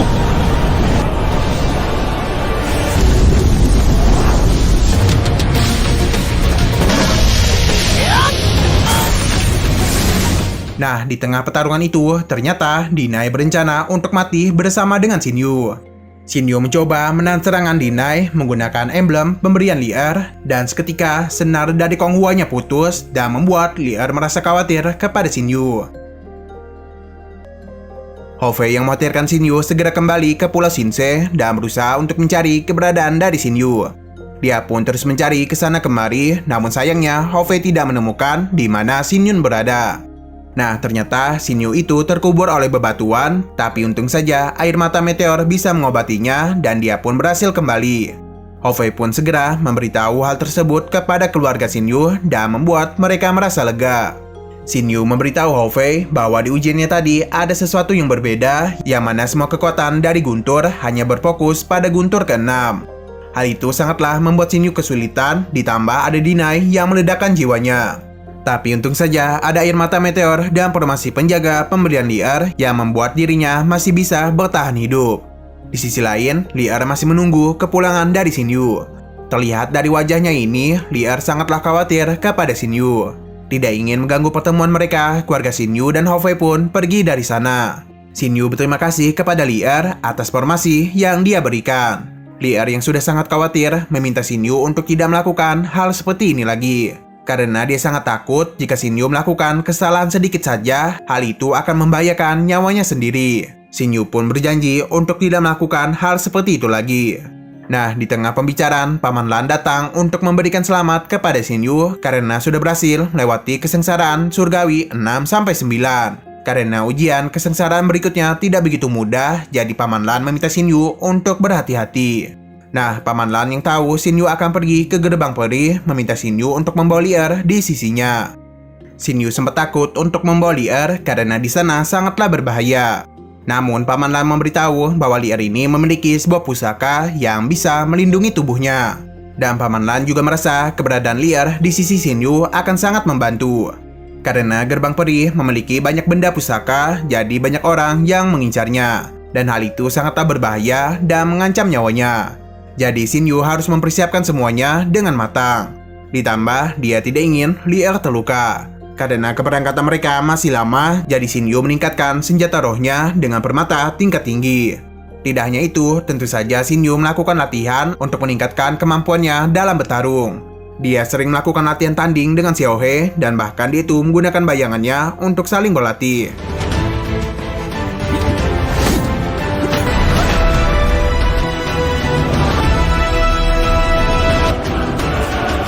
Tidak begitu lama, senjata roh Shinyu pun telah berhasil ditingkatkan, yang mana senjatanya itu bisa berubah dalam beberapa bentuk. Hari keberangkatan Shinyu pun telah tiba untuk menuju Pulau Jinmu dan berkumpul bersama pemimpin lainnya. Di perjalanan mereka, Lier kagum dengan senjata roh yang dimiliki oleh Shinyu. Shinyu menjelaskan bahwa senjatanya ini bernama Heiyuan. Dia menggunakan banyak senjata tinggi untuk meningkatkan kemampuan dari Heiyuan. Setelah perjalanan jauh yang mereka tempuh, Shinyu telah berhasil sampai ke Pulau Jinmu. Shinyu menanyakan kenapa Yansu hanya pergi sendiri. yang ternyata Sekte Jiang dan Sekte Lan saling berebut untuk ikut. Jadi untuk menghindari keributan, dia pun memutuskan untuk pergi sendiri. Tidak begitu lama, Yanmo datang dan memberitahu bahwa Yanxi tidak bisa ikut, jadi dia hanya membawa 2 bawahnya saja. San Yan tidak membawa orang karena dia merasa dengan jumlah mereka yang sudah sangat banyak ini, semestinya sudah cukup untuk melewati galaksi Baoluan. Yansu meminta untuk tidak meremehkan galaksi Baoluan karena di sana sudah dipenuhi oleh binatang buas yang sudah berada di tahap Dechang. Sebelum pergi, Yanlong ingin memutuskan pembagian benda pusaka di gerbang peri. Jika jumlah benda pusaka ada banyak, maka akan dibagi sesuai dengan pedang giok. Dan jika hanya sedikit, jadi yang cepatlah yang akan mendapatkannya. Tidak begitu lama, mereka pun mulai berangkat ke galaksi Baoluan. Yansu menjelaskan bahwa aura langit dan bumi galaksi Baoluan sangatlah kuat. Tempat ini sering digunakan untuk latihan oleh para kultivator immortal, iblis, dan monster. Karena binatang buas di sana sangatlah kuat, jadi Yansu meminta untuk terbang dengan cepat. Nah, baru saja masuk, mereka sudah disambut dengan tekanan yang sangat kuat. Xinyu menggunakan kekuatannya untuk menenangkan mereka semua. Nah, di saat dia berbicara dengan Lier, mereka pun langsung diserang oleh hiu besar. Yanlong pun maju untuk menghadapinya, namun dia ini cukup kesulitan. Untung saja Yanmo juga membantu dan dengan mudah dia itu menyerangnya. Namun sayangnya darah dari si hiu memancing gerombolan hiu lainnya. Mereka yang bingung diberitahu oleh Lier bahwa para binatang bos ini tertarik dengan bau darah. Xinyu pun meminta Lier untuk berhati-hati dan tepat di saat itu juga para binatang bos pun kembali menyerang.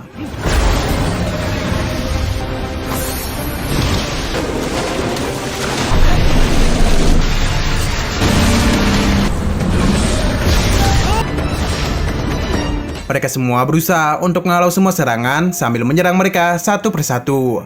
Nah, di saat mereka telah berhasil mengatasi para hiu, di saat itu juga muncullah kepiting yang sangat besar yang bahkan Yanmo dan Yanglong terlihat kecil. Tidak diam gitu saja, Xinyu dan para pemimpin lainnya mencoba untuk menyerang kepiting ini, namun hal itu tidak berhasil.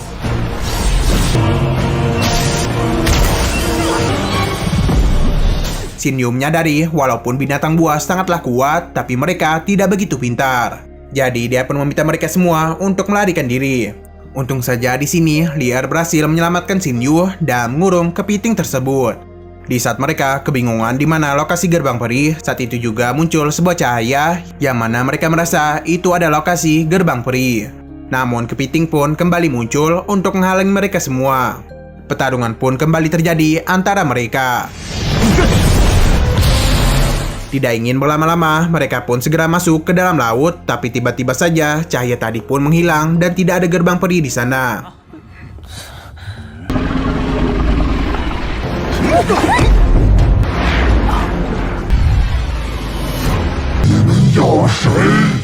Nah, saat itu juga Xinyu meminta mereka untuk mengeluarkan pedang giok supaya mereka bisa mengetahui keberadaan dari gerbang peri. Untung saja pemikiran Xinyu benar dan mereka pun berhasil menemukan keberadaan dari gerbang peri dan membuat para monster tadi meninggoy. Mereka tidak menyangka ada tempat yang sangat indah di dunia ini. Di sini terlihat salah satu anggota dari Ida membuat sebuah pergerakan yang sangat mencurigakan. Dan di saat itu juga dia langsung menyerang San Yan dan membuat dia langsung meninggoy. Serangan lainnya pun muncul dan menyerang para anggota lainnya. Melihat ada sebuah serangan yang menuju ke Lier, Xinyu pun segera melindunginya. Dan untung saja benda pusaka Lier melindungi mereka berdua. Mereka semua pun terkejut dengan apa yang telah terjadi, yang mana serangan itu berasal dari 2 orang klan iblis dari benua Tenglong bernama Howlan dan Hochan. Howlan tidak menyangka Xinyu dan Lier bisa bertahan dari serangannya. Di saat Xinyu memberikan salam, Howlan mengetahui yang digunakan oleh Lier adalah pusaka pelindung tubuh yang diberikan oleh seorang immortal.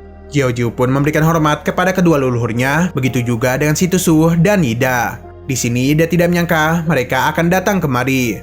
Mendengar perkataan dari Ida membuat Hochan kesal, tapi untung saja Howlan menghentikannya. Howlan yang penasaran kenapa pemaisuri istana Yansu tidak datang kemari dijelaskan oleh si Tusu bahwa pemaisurinya sedang ada urusan dan sebagai gantinya dia mengutus tetua di sampingnya. Yanlong terluka cukup parah akibat serangan tadi, dan sedangkan Yanmo sangat marah karena Xiaoshu dan Hao Luan tewas akibat serangan tadi. Holland dan Hokan sempat marah mendengar perkataannya itu, tapi untung saja Yanlong segera meminta maaf dan meminta untuk mengampuni temannya ini. Dia juga menjelaskan bahwa 3 orang yang bersamanya adalah para wakil kerajaan yang selalu berada di istana. Ho-chan lalu memberikan perintah kepada mereka semua untuk membuka gerbang peri. Dan selama mereka tunduk kepadanya, dia akan memberikan pusaka gerbang peri. Nah, di saat itu juga ada serangan yang datang yang ternyata berasal dari Master Toshid bernama Hong Lian. Ketika Holland meremehkan kedatangannya, di saat itu juga ada Master Toshid lainnya bernama Xiu Rao. Dia datang kemari karena kedua sekte miliknya telah banyak mati untuk mencari keberadaan dari pedang giok. Nah, ternyata bukan mereka berdua saja yang datang. Di sana sudah ada 3 leluhur dari Yansu bernama Gaming, Gansu, dan Gansan. Holland sudah mengetahui kemampuan mereka berlima dan merasa hal itu tidak akan cukup untuk menghadapi mereka berdua yang adalah praktisi iblis. Melihat kedatangan mereka, Shin Yu merasa benda pusaka di gerbang peri akan diambil alih oleh para master ini. Tapi Li Er memberitahu bahwa pusaka peri akan jatuh kepada orang yang ditakdirkan. Nah, ternyata Ida mendengar perkataan mereka dan matanya itu langsung bertemu dengan mata Shin Yu. Gansu meminta untuk tidak saling berselisih karena gerbang peri tepat berada di depan mereka. Kedua saudara ini pun setuju dan mereka pun mulai memasukkan pedang giok yang adalah kunci untuk membuka gerbang peri.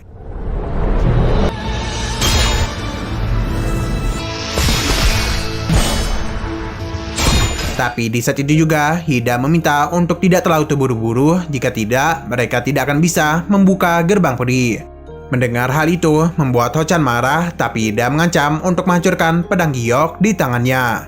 Di sini Hida memberitahu karena Guru Lan adalah orang yang paling kuat di antara semua orang di sini, jadi dia meminta Shin Yu untuk mengusulkan aturan di dalam gerbang peri.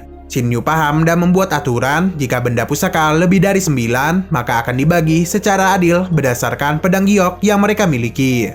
Shin Yu juga memberitahu bahwa guru mereka tidak tertarik dengan apa yang ada di dalam gerbang peri, dan gurunya itu hanya ingin dia dan Li Er mendapatkan sebuah pengalaman. Dan satu lagi, Shin Yu meminta mereka semua untuk tidak saling menghabisi satu sama lain. Setelah mendengar para tetua setuju, Ida dan Shin Yu segera memasukkan pedang giok mereka. Nah, di saat itu juga mereka pun dibawa ke sebuah tempat yang entah berantah. Dia lalu membawa Shin Yu karena dia merasakan seseorang telah meletakkan sebuah formasi yang sangat misterius, yang mana formasi itu akan membuat mereka tersesat. Nah, mereka pun menemukan sebuah sajak di bongkahan batu, yang mana tulisan ini sama dengan tulisan di gua alam liar. Saat itu juga ada seseorang yang berbicara dan menyambut mereka. Dia itu bernama Niyang yang adalah pemilik dari gerbang peri. Seketika ada suara suling yang membuat mereka sakit kepala. Lier pun meminta untuk mempertahankan cahaya pelindung jiwa dan tidak terpengaruh oleh suara itu.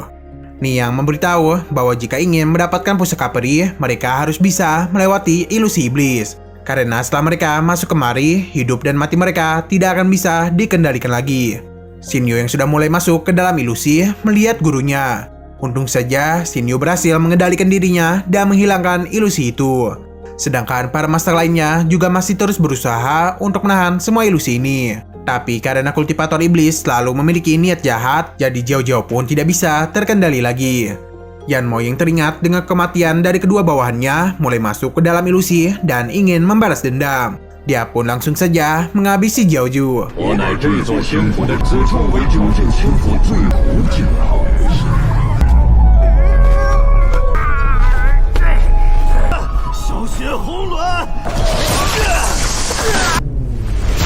Melihat hal itu, Shin Yu mulai merasa Yanmo juga akan menjadi gila. Si Tusu yang juga mulai menjadi gila segera dibantu oleh tetua dari istananya.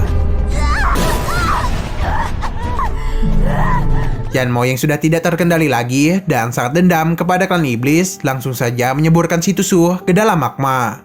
Para pemimpin terus mencoba untuk menahan ilusi ini, sedangkan di sisi lain, Yanlong yang juga ingin berenang di magma, untung saja dihentikan oleh Yanmo, dan dia itu pun segera menahan pergerakan dari Yanlong.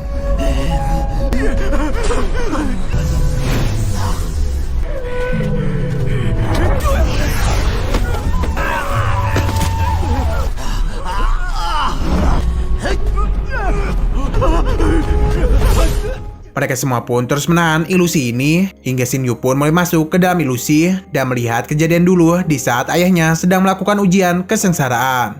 Dia yang berusaha melindungi ayahnya harus gagal karena Wuxing berhasil menghabisi The King. Shin Yu mencoba untuk menahan semua ilusi ini, namun ilusi itu terus berpindah, yang mana Shin Yu terus diperlihatkan kegagalan di dalam menyelamatkan keluarga dan sahabatnya sendiri. Bahkan dia melihat Dinai menghabisi para saudaranya dan kerajaannya.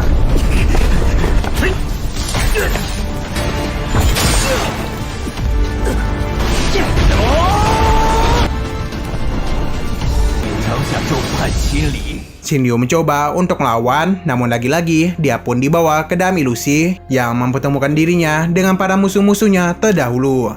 Shin Yu mencoba untuk mengalahkan para musuhnya itu, namun seberapa banyak pun dia menghabisi mereka, ilusi ini tetap muncul di hadapan Shin Yu.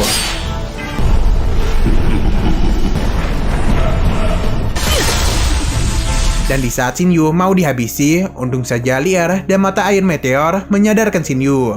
Dia pun menghancurkan semua ilusi itu untuk keluar dan hampir saja dia dan Yang Long berenang di magma. Liar pun mengejek Shin Yu dengan mengatakan Shin Yu menangis dengan sangat keras. Liar yang terus memainkan kecapinya memberitahu bahwa alam iblis menguji pikiran mereka. Karena Shin Yu adalah orang yang baik, jadi dia itu sangat mudah untuk masuk ke dalam ilusi ini. Ilusi ini semakin kuat dan membuat mereka semua menjadi gila. Untung saja tidak begitu lama, ilusi itu pun berhenti. Yanlong berterima kasih kepada Yanmo yang telah menyelamatkan dirinya. Liar pun tidak menyangka Yanmo yang pada awalnya sudah terjebak ke dalam ilusi mampu mengendalikan dirinya dan menyelamatkan Yanlong. Mereka pun segera berkultivasi untuk memulihkan kekuatan mereka. Gansu merasa Niang sedang mempermainkan mereka, bagaimana tidak dia itu menghentikan suara suling pada titik tertinggi. Yang mana hal itu menyebabkan orang-orang yang menjadi gila mendapatkan luka yang lebih parah lagi. Niang memberikan selamat kepada mereka semua yang sudah lolos, dan dia merasa orang-orang yang sudah mulai menjadi gila sangat beruntung karena berhasil selamat dan tidak masuk ke dalam magma di saat dia menghentikan ilusinya. Niang juga memberitahu bahwa mansion ini telah dia bangun sendiri dan di dalamnya memiliki barang-barang yang sangat berharga. Untuk mendapatkan pusaka peri, mereka itu harus mengandalkan kekuatan, keberuntungan, dan keberanian. Dia pun meminta mereka pergi menuju aula mansion peri. Dan apapun yang mereka temukan di sana, itu adalah keberuntungan mereka. Tidak begitu lama, mereka pun sampai di aula luar mansion peri yang memiliki aura roh yang sangat banyak. Liar merasa batu roh sejati di hadapan mereka ini adalah barang berharga dari alam immortal. Dan mansion ini dibangun dengan bebatuan roh sejati dengan jumlah yang sangat banyak. Tetua di sebelahnya memuji pengetahuan Liar tentang batu roh sejati.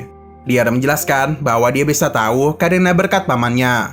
Dan Paman Lan juga meminta untuk berhati-hati dengan seseorang yang tidak diketahui apakah dia itu wanita atau pria dari istana Yingyu. Mendengar perkataan dari Liar membuat tetua itu sedikit ketakutan dengan Paman Lan. Nah, baru saja sampai, para master ini langsung saja mencoba untuk mengambil barang-barang di sana. Melihat kelakuan mereka hampir membuat Shin Yu tertawa. Shin Yu lalu mengajak Liar untuk segera masuk ke mansion. Para master tidak berhasil mengambil satu barang pun karena ada penghalang yang melindungi barang-barang di sana. Ho Chan yang melihat tanaman mencoba untuk mengambilnya, namun dia itu juga tidak berhasil. Melihat Shin Yu yang telah masuk ke dalam aula, mereka pun segera menyusul. Di sana, mereka melihat prestasi mansion kota dan membuat mereka semua sedikit terkejut. Menyadari tetua itu mengetahui sesuatu, Shin Yu bertanya kepadanya. Yang ternyata para immortal membangun prestasi kota sebagai istana untuk mengendalikan ruang dan waktu. Dan siapa saja yang mampu memperbaikinya akan memiliki mansion peri ini. Mendengar hal itu tentu saja membuat perselisihan antara para master.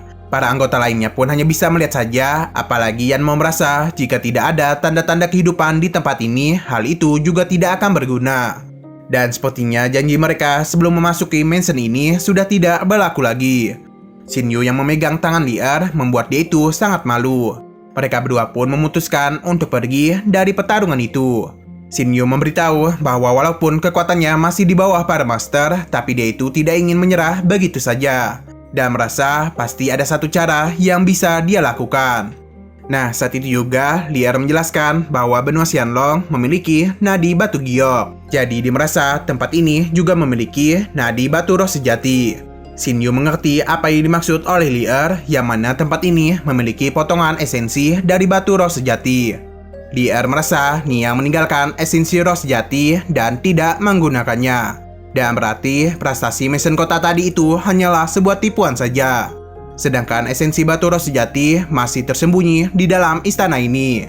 Mereka pun segera pergi sebelum orang-orang di dalam memurnikan prestasi Maison Kota.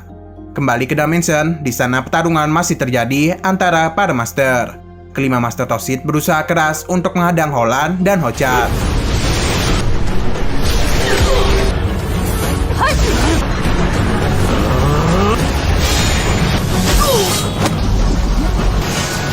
Hong Lian dan Surau bertarung dengan mereka karena dia ini tidak ingin Maison Peri jatuh kepada klan iblis. Pertarungan pun kembali terjadi antara mereka berlima, yang mana Holan mengorbankan dirinya untuk melindungi Hochan. Bahkan dia itu meledakkan dirinya supaya adiknya bisa melarikan diri. Hochan yang marah menghabisi Yansu dan pergi dari tempat itu.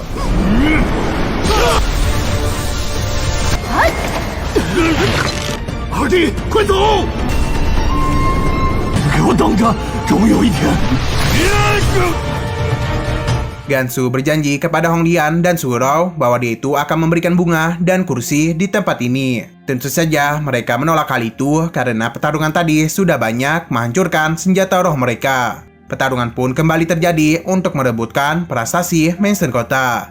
Nah, di saat Surau berhasil menghabisi adik Gansu, tetua istana Yang Yu menyerap Nation Soul-nya dan memperlihatkan wujud dia yang ternyata adalah Yanji, si penyihir.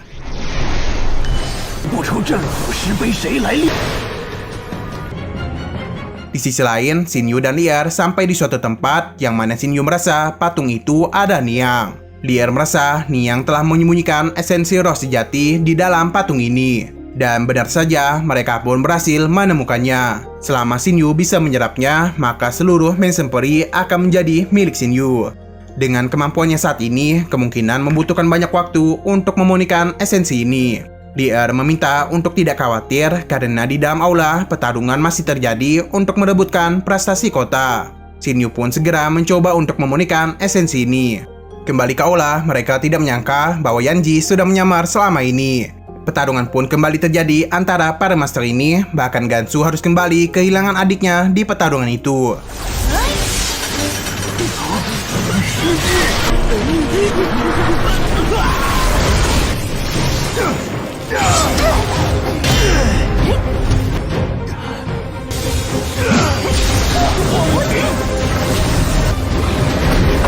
Di sini, Yanji tidak menyangka bahwa Hong Lian dan Surau memiliki serangan kombinasi yang ternyata mereka berdua itu diam-diam telah bekerja sama di benua Tenglong. Dan karena Yanji sudah mengetahui informasi ini, mereka tidak akan membiarkannya hidup. Yanji hanya tertawa dan mulai serius menghadapi mereka, yang mana dia itu membakar Nation Soul-nya sendiri demi meningkatkan kekuatannya.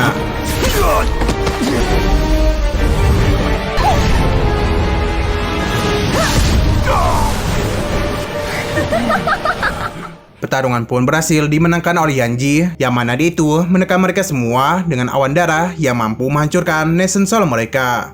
Nah, di saat Yanji ingin menguasai prestasi Maison Kota, 3 wakil dari Yanlong tidak membiarkan hal itu terjadi dan mereka pun telah berhasil menghentikan Yanji.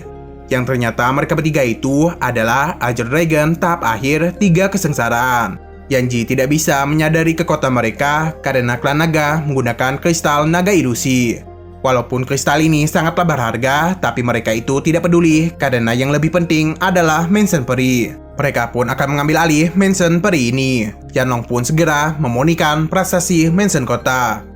Di sisi lain, Xin Yu masih terus berusaha memurnikan esensi batu roh sejati, yang mana dia ini berpacu dengan waktu karena Yanlong juga sedang memurnikan prasasti Maison Kota.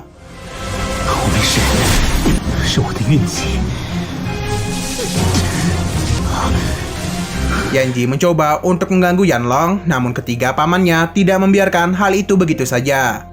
Nah, secara bersamaan, Yanlong maupun Xin Yu telah berhasil memurnikannya. Namun, Xin Yu lebih cepat dan prestasi Maison Kota pun menghilang.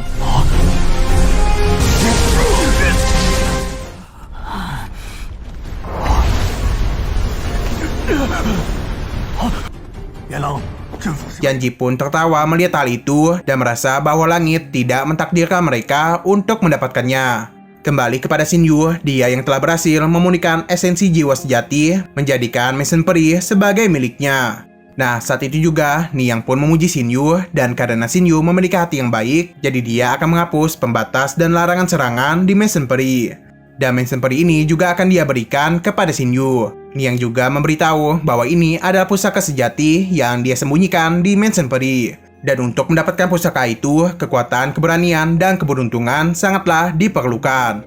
Nah, saat itu juga mereka pun dibawa ke sebuah tempat dan saling berpisah. Niang memberikan selamat kepada mereka karena telah berhasil melewati ujian kedua. Dia juga memberitahu mereka semua bahwa prasasti Mansion Kota hanyalah sebuah tipuan saja. Dan bagi mereka yang telah tertipu saling bertarung satu sama lain yang menyebabkan banyak korban yang berjatuhan. Niang meminta mereka untuk tidak putus asa dan untuk menghargai kerja keras mereka, dia sudah menyiapkan sebuah pusaka yang 10 kali lebih berharga dibandingkan dengan seluruh Mansion Peri.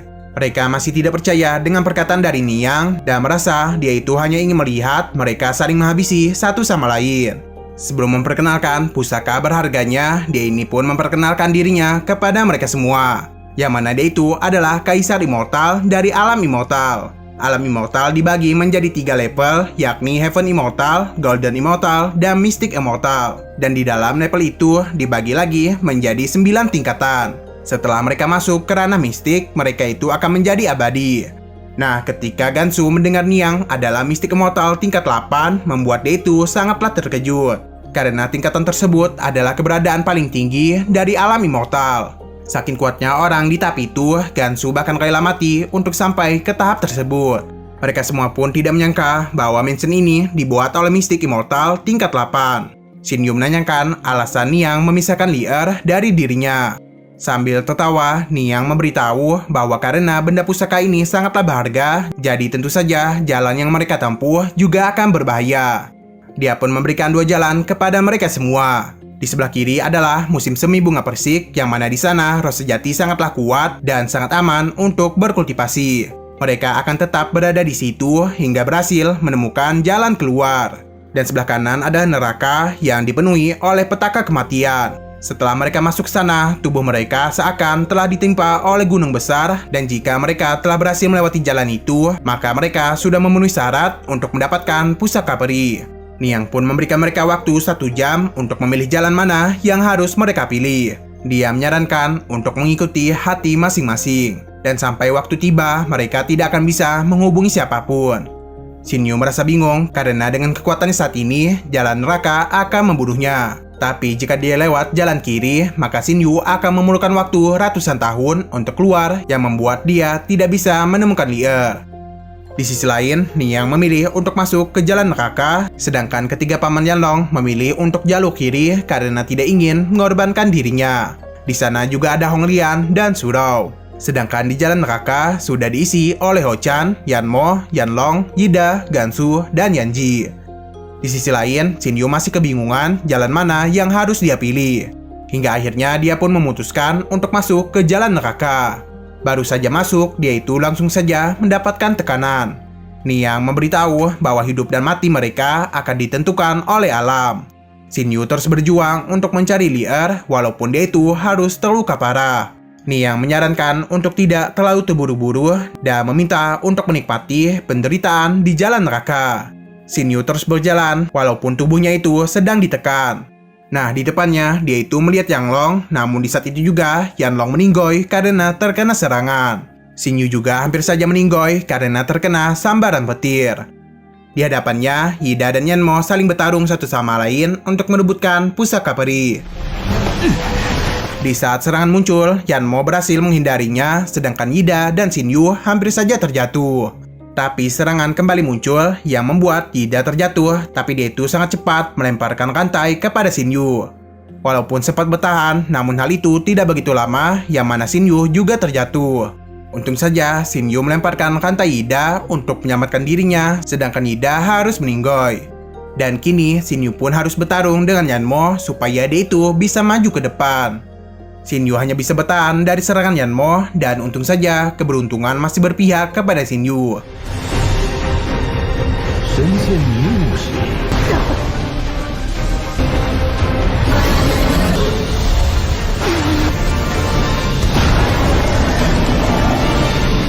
Shinyu akhirnya bisa maju, walaupun dia sempat mendapatkan serangan, dia akhirnya sampai menuju ke jalan keluar. Namun di saat itu juga, dia melihat Lier sedang diserang oleh Ho-chan, Gansu, dan Yanji. Shinyu yang mencoba untuk membantu dihentikan oleh Niang karena dia itu berani menentang takdir langit. Namun Shinyu tidak takut sama sekali, yang mana hal itu membuat Niang marah kepadanya. Nah, Ho-chan yang ingin menyerang Shinyu malah meninggoy terlebih dahulu. Sedangkan Gansu yang juga ingin maju segera menyerang Shinyu. Nah, di sini Gansu tidak menyangka Shinyu memilih untuk mati daripada mendapatkan pusaka peri.